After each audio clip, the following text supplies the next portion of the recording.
think it's ever evolving.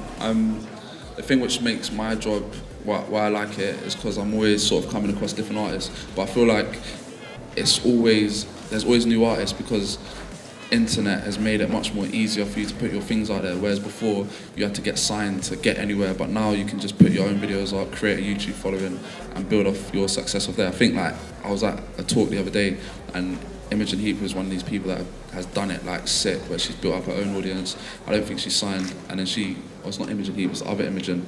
And I feel like as the internet keeps on getting much more like involved in technology, there will be much more ways for independent artists to get their music out there. But how I find artists is just from searching my inbox or hearing someone on the street and then going out there and filming it.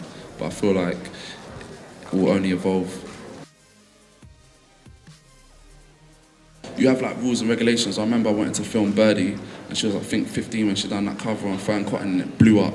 And no one could do nothing with her because she was underage and her parents just said no. Scenarios like Lord, who got pulled out of her tour because her manager was just pushing her, and she was pretty young to. So I think it's case by case. It's like football.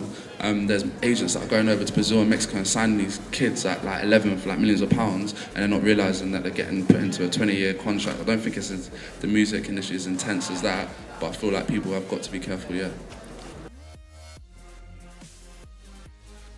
Some have longevity, like my mum did X Factor, she came 4th 2005, and then she managed to build up she went in Real Rock You, and now she's about to do another panto. So I think like some artists are not built for it, but the ones that are able to take it. I'm quite interested to see where Bars and Melody and James Smith and a couple of the others that have just come out of Britain's Got Talent, because I actually had Hannah, who works for Psycho, for Simon, was like, we want to get them on SBTV to build out another audience. And I didn't mention that James was on Britain's Got Talent, but I just said he's a talented singer. And people, my audience didn't even watch Britain's Got Talent, but I was like, oh my God, he's on Britain's Got Talent. But I feel like if I told them in the first place, they would have switched off. So I always try and make sure it's case by case.